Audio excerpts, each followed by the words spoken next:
Good news आहे. Manoj, yes yes, मला job मिळालाय. काय? खरंच? येस. मनोज, कॉंग्रॅच्युलेशन. थँक्यू. मला खूप आनंद झालाय. आत्ता धावत तिथे यावंसं वाटतंय. अगं मग ये ना, ये ना, त्याचसाठी फोन केलाय. मस्त भटकूया. मनोज, अरे हा, ते समजतंय मला. ठीक आहे, ऑफिस झाल्यावर भेटूया. अगं आजचा दिवस फार महत्वाचा आहे माझ्यासाठी. आज अण्णा येणार आहेत. एक सरळ सुखाचा दिवस नाही का मिळू शकत आपल्याला? रोज हे असंच व्हायला हवं का? तर ते येणार म्हणजे तुला घेऊन जाणार. त्या एक सेकंड, हे असंच व्हायला हवं का नेहमी? म्हणून म्हणतो नको करूस लग्न माझ्याशी. मनोज, अरे प्लीज चिडू नकोस ना. मला खूप भीती वाटते. अरे तुला का भीती वाटते? मला राग आल्याचं मी चिडायचं पण नाही का? मनोज, अरे ऐक. Hello hello.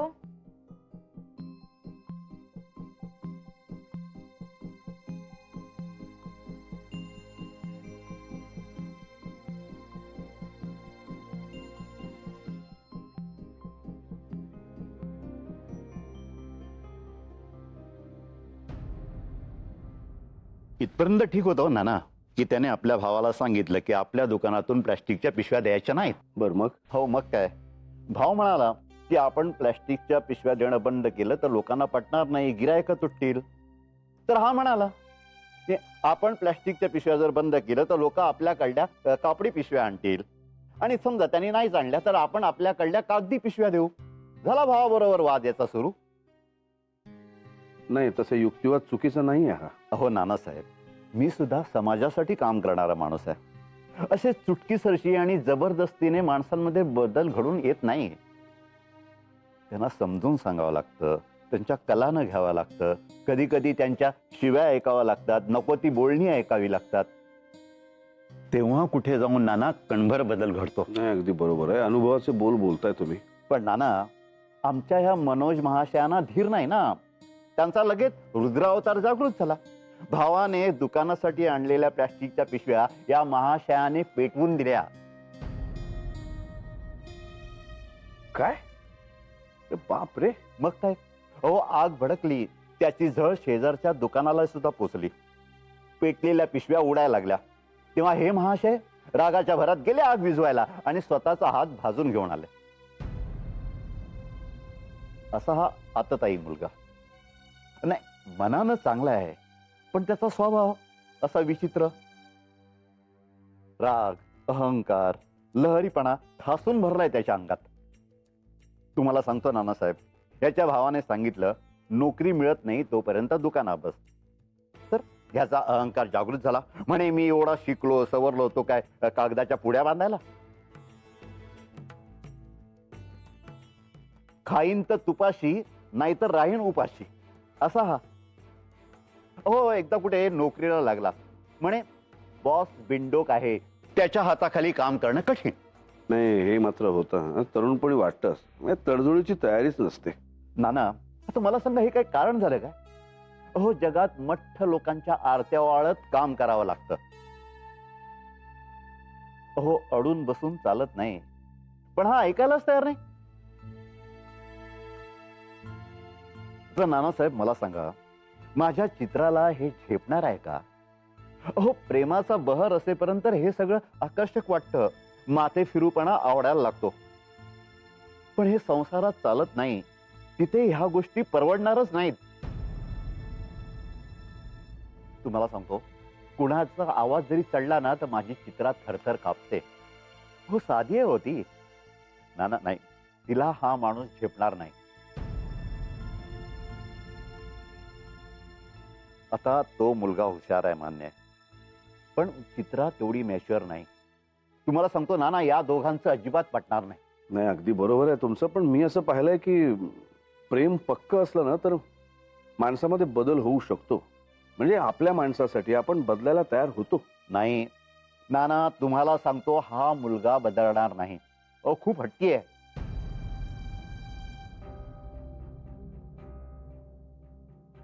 नाना, मी विचार केलाय तो योग्य आहे. नाही, पण मी परत तेच म्हणेन की चित्राला इथून लांब नेऊन प्रश्न सुटणार आहे का?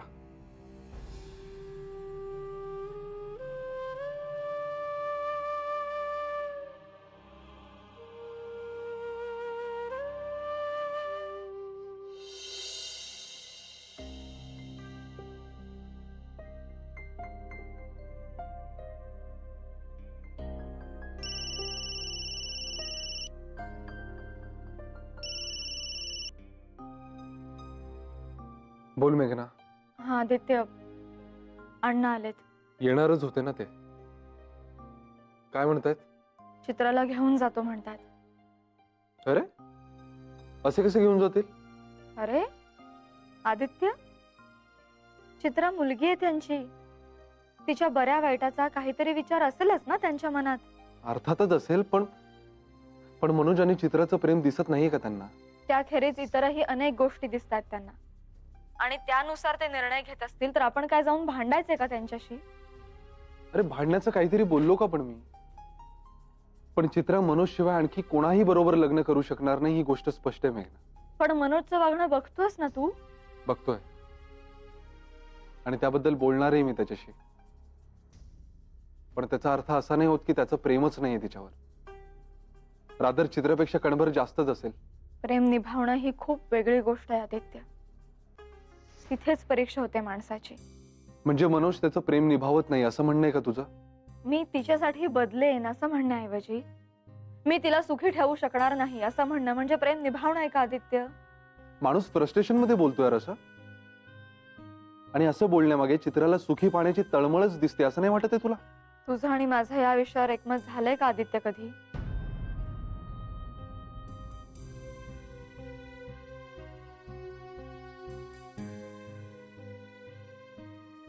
ठीक आहे.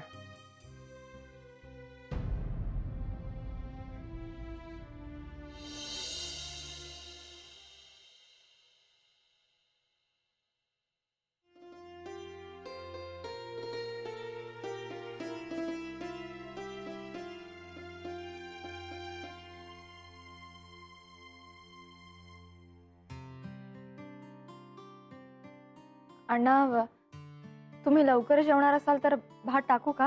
का ग, सगळ्यांच्या बरोबर एकदम जेवायला बसू की? नाही, माई म्हणाल्या तुम्हाला संध्याकाळी लवकर जेवायची सवय आहे. शास्त्रीय दृष्ट्या एकदम करेक्ट आहे, आणि एक दिवस उशिरा जेवलेलं चालतं. तसं मगाशी खाणंही झालंय. मेघना, ह्या घरात मी एक पाहिलंय, बारीक सारीक गोष्टीकडे तुमच्या सगळ्यांचं लक्ष असतं. अरे, नशीबवान आहेस तू, चांगलं सासर मिळालंय तुला. हो, खरंच असं सासर मिळायला भाग्य लागतं. मेघना, चित्रापेक्षा 1-1.5 वर्षांनी तू मोठी असशील नाही? हो.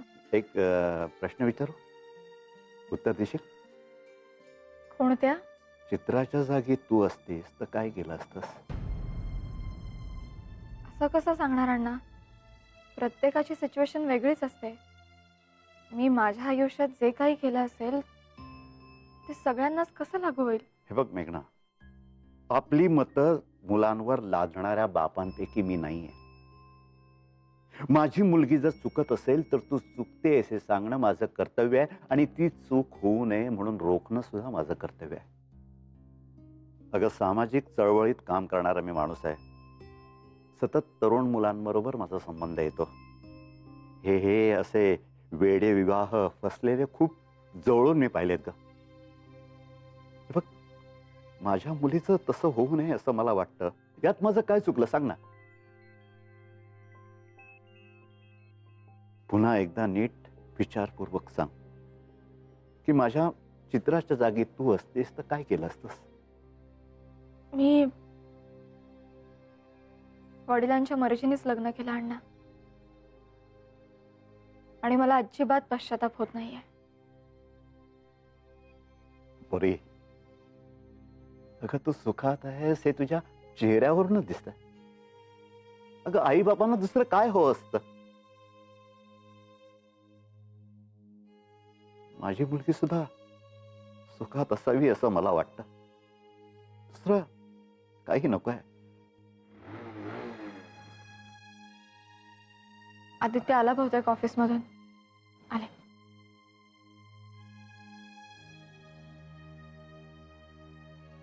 तेव्हा माझ्या पुरीचं भलं कर रे. भलं कर.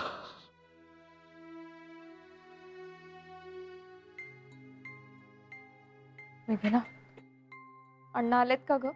काही बोलले ते? मला खूप भीती वाटते. काय?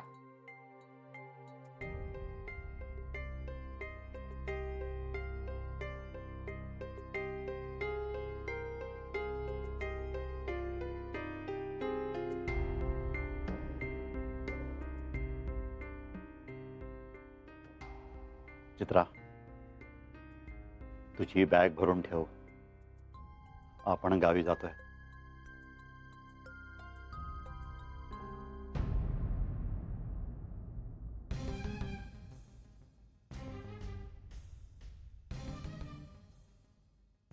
तू तू मनोजला बोलावून घे ताबडतोब. थांब आदित्य. त्याला बघून अण्णा आणखी चिडले म्हणजे. तू आधी नानामाईंशी बोलून घे. मग वाटलं तर बोलाव त्याला. मी दुपारी सांगितलं त्याला तेव्हा एकदम भडकलाच तो. का? त्याचं असं म्हणणं आहे की एकतर माझ्यावर पूर्ण विश्वास ठेवा, नाहीतर अजिबात विश्वास ठेवू नका. हे असं सतत स्वतःला सिद्ध करत राहणं म्हणजे अपमानास्पद आहे. नाही, मुद्दा ठीक आहे, पण चिडायचं कशाला? मनोज जरा जास्तच चिडतो असं नाही वाटत तुला चित्रा? नाही, मगाशी ऑफिसमध्ये सुद्धा फोनवर तू त्याला सांगत होतीस की चिडू नकोस. आता अण्णांचं कळल्यावर पुन्हा चिडला? नाही आदित्य, ते एकच होतं. त्याला नोकरी लागली, मग त्याचं असं म्हणणं होतं की आपण फिरायला जाऊयात. पण आता अण्णा आले, जाता नाही येणार म्हणल्यावर राग आला त्याला. त्याला म्हणाव जरा राग कंट्रोल कर. बरं ठीक आहे, बघूया. तुझा तुझ्या खोलीत मी नानामाईंशी बोलून बघतो. आणि रडू नकोस.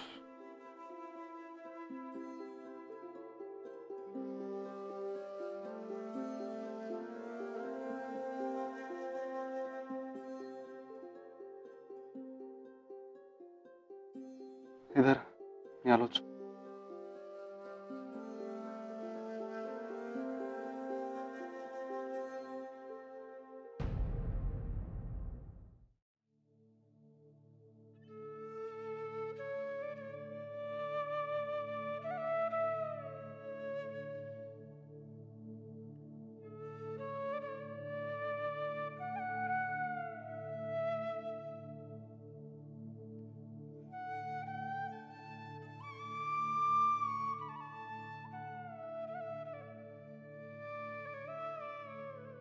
रागावलात ना?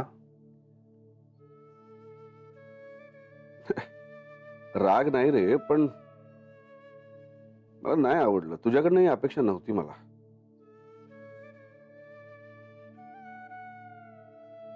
ऍक्च्युली नाना, चित्राच्या या प्रकरणाबद्दल आम्हालाही अपघातानेच कळलं. मागे मेघना आणि मी आम्ही बाहेर गेलो होतो फिरायला. रात्री घरी यायला उशीर झाला होता आम्हाला. त्याच वेळेस चित्रा नेमकी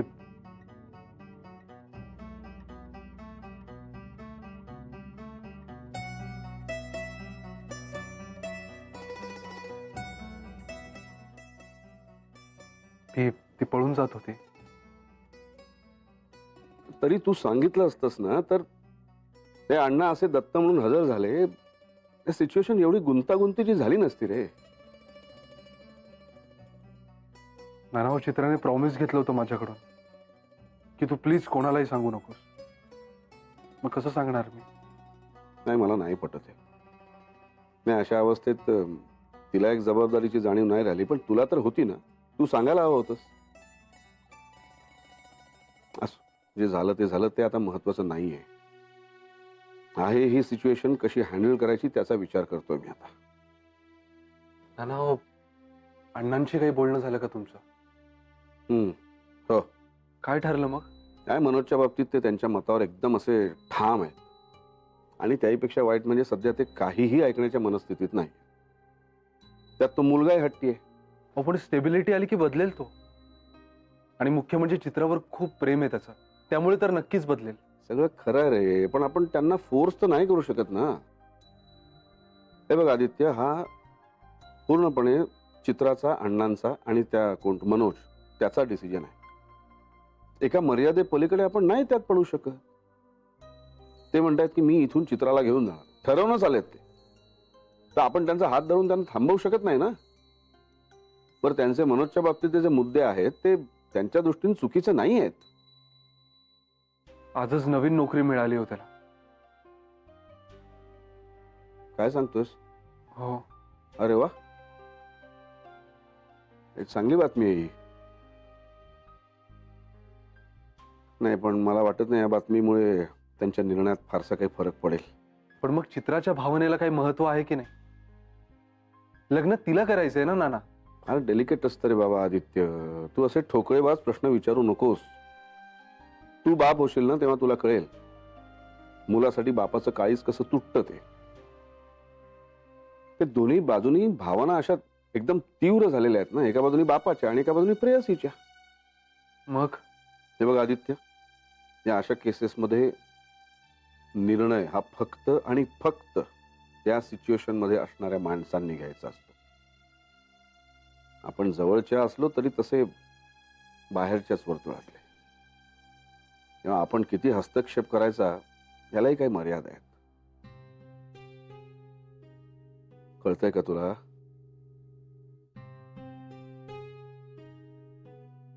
येतो.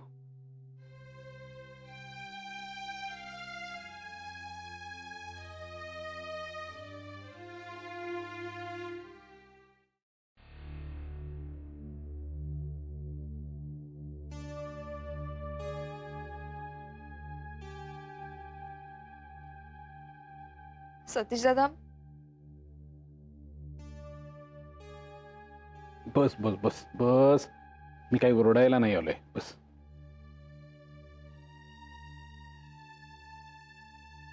अण्णांशी बोलणं झालं का? घरी जायचं म्हणाले आत्ताच. अरे बापरे. सतीश दादा, हं? तुला आवडला ना मनोज? चित्रा, किती चांगला आहे रे तो. तू तरी समजाव ना अण्णांना. अगं चित्रा, अण्णांची तक्रार मनोजच्या स्वभावाबद्दल आहे. ती प्लॅस्टिकच्या पिशव्या जाळण्याची गोष्ट सांगितली त्यांनी मला. तुला ठाऊक आहे ना? हो, आणि मला अभिमान वाटतो त्याचा. अभिमान वाटतो? हो, प्लास्टिकच्या पिशव्या वापरायच्या नाहीत असं फक्त म्हणतात, पण बंद कोणीच करत नाही. इथे 26 जुलैला जो पूर आला होता त्याला काही प्रमाणात प्लास्टिकच जबाबदार होतं ना. सगळे नाले, सगळे आउटलेट्स हे प्लास्टिकमुळे तुंबले होते. आमच्या इथे तर किती गाई म्हशी प्लास्टिक खाल्ल्यामुळे मेल्या. मनोज सगळ्यांना सांगत होता. काही दुकानदारांनी त्याचं ऐकलंही, पण स्वतःचा भाऊच ऐके ना म्हणल्यावर त्यांनी. अगं चित्रा, म्हणून काही प्लॅस्टिकच्या पिशव्या जाळायच्या का नाही? मनोज म्हणतो स्वातंत्र्य लढ्यात विदेशी कपड्यांची जशी होळी केली होती ना, तशी या प्लास्टिकची करायला पाहिजे. ए चित्रा, अगं एखादा धाडसी विचार आणि आतताईपणा यामध्ये खूप फरक असतो, खूप. हे सगळं करताना मला सांग, त्याच्याबरोबर कोण होतं? त्याच्या याच विचाराची 4 माणसं तरी होती का त्याच्याबरोबर? हा सगळा प्रकार मनोजनी एकट्यानं संतापाच्या भरात केलाय. ते बरोबर आहे का? सतीश दादा, तू हे अण्णांसारखंच बोलतोयस आता. हे बघ, मला ह्यात काहीही चूक वाटत नाही, आणि अण्णांना का वाटतंय ते मला कळत नाही. अगं अशा रागापायीच त्यांनी 2 नोकऱ्या सोडल्या आहेत. अरे पण नवीन नोकरी मिळाली ना त्याला. मिळाली म्हणजे? आजच फोन आला होता त्याचा. आणि आता मलाही आहे ना नोकरी. मग मी ही नोकरी सोडून अण्णांबरोबर कायमचं निघून जावं असं वाटतंय का तुला?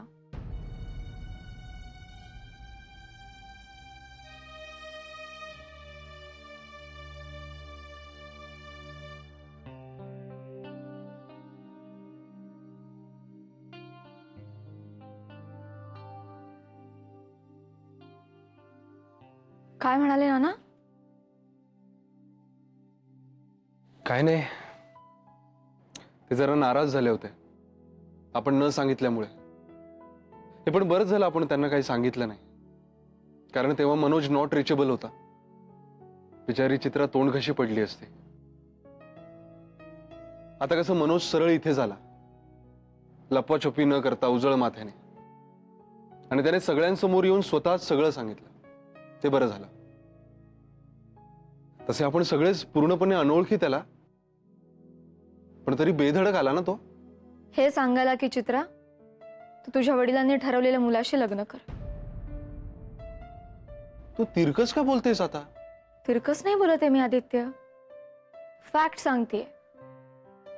तो आत्यंतिक प्रेमापोटी हे बोलत होता हे स्पष्ट झालं ना. पण मला तेच म्हणायचं आदित्य की तो असा आत्यंतिकच वाटतोय मला. मी सांगितलं ना तुला, त्याने चित्राचे दंड कसे रागाने धरले होते ते, आणि त्याच्या रागाच्या अशा बऱ्याच गोष्टी कळल्यात आता आपल्याला. हा जर असा रागाच्या लहरीवर वागणारा असेल तर काय होईल चित्राचं?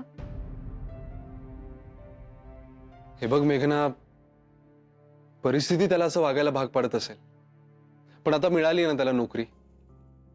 मिळाली असेल तर चांगलंच आहे, पण ती टिकवायला पण पाहिजे ना. त्याच्या या रागापायी त्यानं आधीच्या 2 चांगल्या नोकऱ्या सोडल्यात आदित्य. पण त्याने सांगितलं ना आपल्याला की तो. मला एवढंच म्हणायचंय आदित्य की त्यांच्या एकत्र येण्याविषयी आपण हट्टीपणा करायला नकोय. हट्टीपणा करत नाहीये, पण मी या अशा विचित्र परिस्थितीतही त्यांचं प्रेम टिकून आहे. त्या प्रेमाला सपोर्ट करतोय मी. आपण करायला हवा असं वाटतंय मला. अरे आम्ही जाणार आहोत. अण्णांनी सांगितलं की जायचंय.